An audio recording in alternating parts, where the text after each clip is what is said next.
Some of you may know that I managed the North Mountain Park Nature Center for almost 10 years. And I wanted to give you a peek at some of our evaluation tools and how we evaluated the quality of our output and how that developed into a culture of growth and feedback among our teaching team and throughout the whole organization. So at the North Mountain Park Nature Center, we ran field trips, mostly one-day field trips for grades K through 5, and also service learning opportunities for upper grades, 3rd through 12th. We taught on a variety of different subjects, and these field trips were unique in that they were taught entirely by community members and volunteers of all ages. So we had everything from student interns, people who are working to get their teaching licensure, or we had retired people who just came in off the street and wanted to support the program by being a volunteer, but they may not have had any teaching experience whatsoever. And through that, through our program, we conducted a variety of different kinds of evaluation, but the type I wanted to focus on today was the way we evaluated our program for the learning of our staff and our teaching team. Because that application of what we were receiving on the evaluations and how that turned into a growth mindset with our instructors was really key. So I wanted to share some of our efforts to assess the program implementation. One aspect of our evaluation that you're probably familiar with is that we were able to take the information we received and try to work on improving our curriculum. So we might receive feedback that we could adjust the accessibility, the cultural relevancy, the age appropriateness of the lesson plans, how to make the lesson plans easier to teach.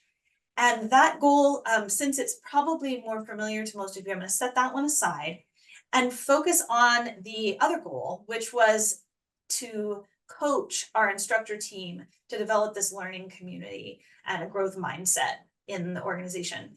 And it's that I want to focus on. So I want to do a quick screen share and show you two tools. There they are. So this is pretty standard fare. You probably have something similar. We evaluated the teacher response to the program. So during the field trip, we would ask the teachers to complete this relatively simple evaluation form. They had to give it to us before they got on the bus. And we received a lot of qualitative feedback here about the activities themselves. At the same time that we were getting that information from the teacher, we were also conducting field assessments. And so when I say that our program was taught almost entirely by volunteers, it wasn't that we didn't have paid staff.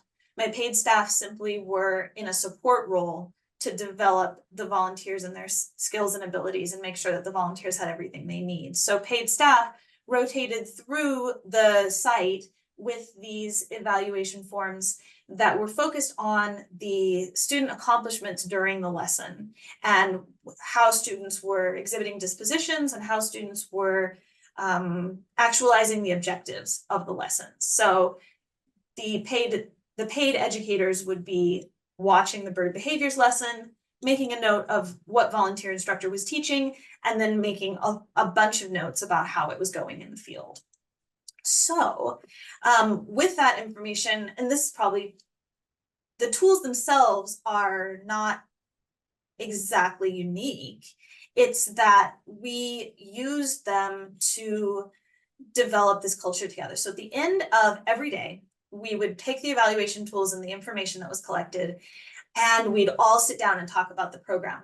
And we talk about how it felt for the volunteers, how the students received the program, go over what the teacher evaluation and the lead instructor field notes might have said. And so you'd get a piece of feedback, for example, that this lesson just didn't keep the students' interest. And so we brainstorm about why, we discuss how the instructor might be able to adjust their delivery, or maybe I needed to adjust the way the curriculum was written. If our instructor team was made up of people of different ages and from different backgrounds, then these conversations were very, very rich. You'd have people who were, working toward their teaching licensure, giving interesting and constructive feedback to elderly people who were volunteering. So we wanted volunteers to feel very responsible for their lesson. We wanted the instructors to feel a sense of accomplishment when they succeeded and to take ownership of their teaching experience. So if I or one of the lead instructors had an idea about how it could be improved, we never came at it from a top-down approach. We never said, hey, we've noticed this, or the evaluations say this, and here's what we suggest you do.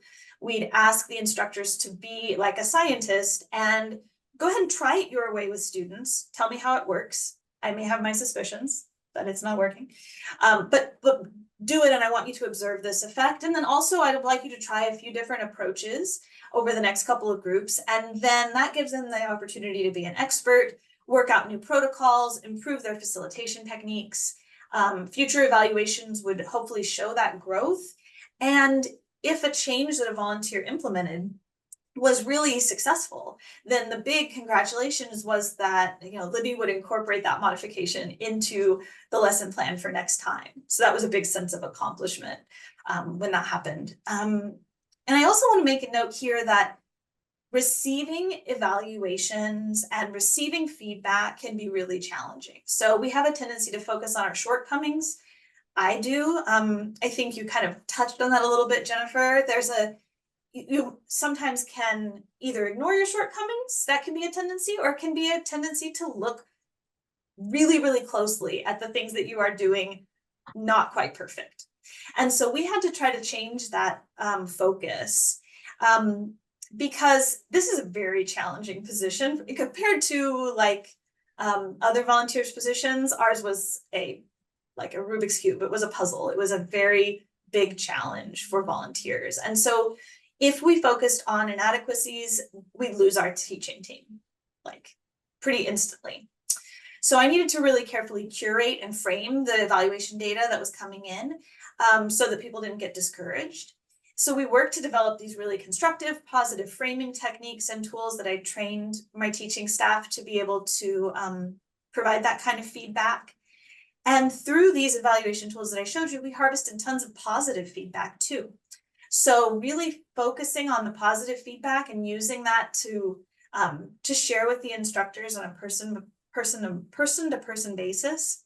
Like we'd receive a little nugget of positive feedback, and I'd pair that with a photo of that teacher or that instructor with kids, and I'd send them a little e-card to tell them what a great job they were doing, and the teacher said this about the lesson that day. I want to share just two more evaluation tools really quick. I'll go back to here. So midway through our teaching season, we would have a gathering of all of our instructors, and we would ask them to fill or to work through one or two of these evaluation tools. This one is to kind of take a lens on how the lesson you're teaching may or may not serve a variety of different learning styles and multiple intelligences. And it was a way to assess that and look at your lesson from a more holistic viewpoint. We also had tools that were used to get the volunteers' opinion about whether the lesson you're teaching is addressing the principles of eco-literacy, for example. Is the lesson you're teaching addressing these naturalist dispositions and developing them? And over the course of a group of 6 related lessons that students are experiencing in the field this season, are we covering all of our bases in terms of the dispositions and principles of eco-literacy that we wanted to share? And of course, we encourage self-assessment from the volunteers as well. So they would take a critical look at how well they were doing as instructors. And then we would receive feedback from them at the end of the season to cover how they felt everything went, from the training to the lessons to their own growth as instructors. So let's see if there was anything else I wanted to say about that. So in that process, they're assessing their learning, they're assessing their training, they're assessing the lessons themselves, and they're trusting us to apply all of that information to improving the program in the future, and feeling like they were personally contributing to that. So that's what I wanted to share, how I put those into practice. Does anybody have any questions?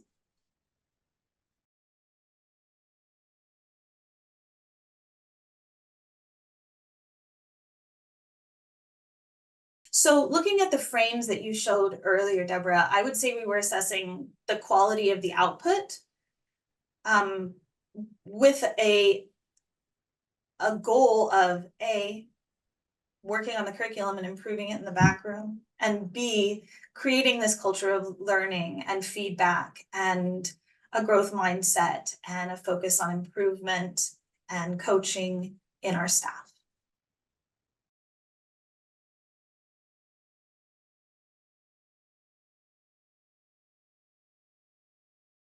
Absolutely. You probably haven't seen it because I kind of made it up myself. We will add them to the list of resources that goes on our page.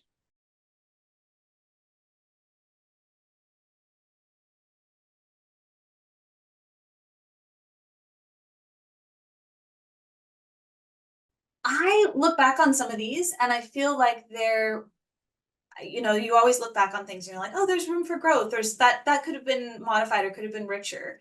But what we would do as part of this, like, not just on everyday debriefs, but at regular intervals throughout the program, I would sit down with the volunteers, the paid staff, the other members of the staff that work in Ashland Parks and Rec, and then teachers who wanted to contribute feedback to the program. And this would happen kind of on an ongoing basis throughout every season. And they would have things they were curious about. And from time to time, we would dive into those things more deeply. In fact, that was where those bullseye evaluative tools came from. They came from things that people who were participating in the program or my own team or the volunteers were curious about. They were like, I hear you saying this and this. I hear you saying, you know, is this lesson achieving this for this kind of student? I don't really know what that means, or let's look at that more deeply. And I say, okay, well, in order to learn what that means, let's use the tool as a teaching tool. Let's gather information about what we think. And then as we are discussing it, we're going to learn. And there was a lot of learning.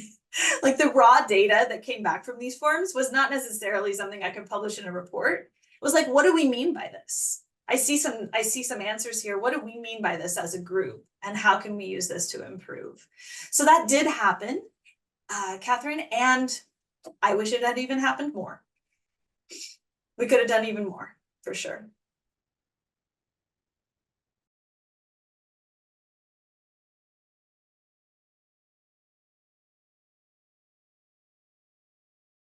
I feel like there was a very effective feedback loop happening with receiving input from a variety of different sources and that changing the way the lesson plans were written, the way the volunteer instructor training was conducted, and the way that we continued to assess what we were doing in the next season. And I did see that over the course of 10 years, I really saw that improve the overall structure.